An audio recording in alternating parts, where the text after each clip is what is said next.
નમસ્કાર મિત્રો, સ્વાગત છે તમારું અમારી યુટ્યુબ ચેનલ જેડી સરકારી યોજનામાં। તો મિત્રો, આજના વિડીયોમાં આપણે વાત કરીશું કે ગુજરાત સરકારનો જે બાગાયત વિભાગની એવી અગત્યની યોજના વિશે વાત કરીશું કે જે યોજનાનું નામ છે આંતર ખેતી સાધનો સબસિડી યોજના 2025। તો મિત્રો, આ યોજના અંતર્ગત મિની ટ્રેક્ટર, મિની રોટાવેટર અને મિની કૃષિ સાધનો પર ગુજરાત સરકાર દ્વારા સબસિડી આપવામાં આવે છે।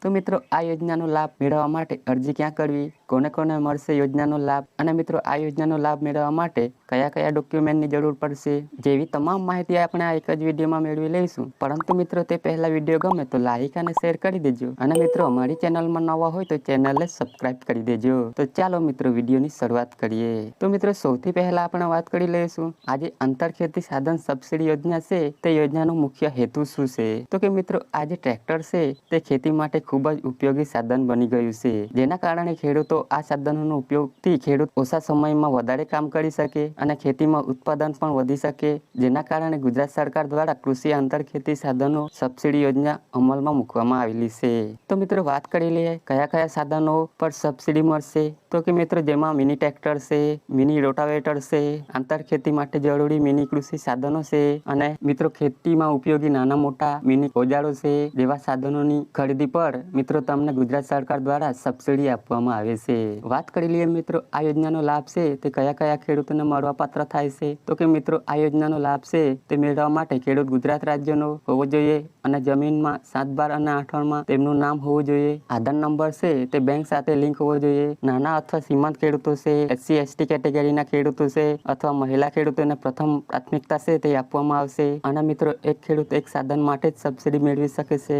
વાત કરી લઈએ મિત્રો સહાય વિશે કે આ યોજના અંતર્ગત સહાય કેટલી અને કેવી રીતે આપવામાં આવશે। તો કે મિત્રો, સરકાર દ્વારા આગાઉના વર્ષોના આધાર પર અંદાજિત સબસિડી આ પ્રમાણે ખેડૂત મિત્રોને મળવાપાત્ર થશે, જેમાં મિની ટ્રેક્ટરની ખરીદી પર 40% અથવા તો વધુમાં વધુ ₹50,000 સુધીની સબસિડી મળવાપાત્ર થશે, જેમાં મિની રોટાવેટર અને મિની ઓજારો છે તેમાં 50% સુધીની સબસિડી મળવાપાત્ર થશે। અને મિત્રો 2025નો નવો GR આવશે તો મિત્રો રકમમાં થોડા ફેરફાર થઈ શકે છે। મિત્રો, વાત કરી લઈએ આ યોજનાનો લાભ મેળવવા માટે અરજી ક્યાં કરવાની રહેશે। તો કે મિત્રો, આ યોજનાનો લાભ મેળવવા માટે ખેડૂતોએ ઓનલાઈન અરજી ફોર્મ ભરવાનું હોય છે। ઓનલાઈન અરજી ફોર્મ છે તે આઈ ખેડૂતનું જે પોર્ટલ છે એટલે કે iKhedoot.gujarat.gov.in નામની જે વેબસાઇટ છે તે વેબસાઇટ પર જઈ ખેડૂતોએ ઓનલાઈન અરજી છે તે કરી દેવાની રહેશે। મિત્રો, વર્ષ 2025-26 માટે ઓનલાઈન અરજી શરૂ કરવામાં આવેલી છે। 1/12/2025 થી લઈ 10/12/2025 સુધીમાં ઓનલાઈન અરજી કરવાની રહેશે। મિત્રો, આ યોજનાની અરજી છે તે ટૂંક સમય માટે પોર્ટલ ખુલ્લું રાખવામાં આવશે, એટલે કે મિત્રો જે વહેલા તે પહેલાના ધોરણે અરજી કરવાની રહેશે। અને મિત્રો, આજે લીધેલું જે સાધન છે તે 5 વર્ષ સુધી વેચી શકશો નહીં। તો મિત્રો, વાત કરી લઈએ આ યોજનાનો લાભ મેળવવા માટે કયા કયા ડોક્યુમેન્ટની જરૂર પડશે। તો કે મિત્રો, તમે SC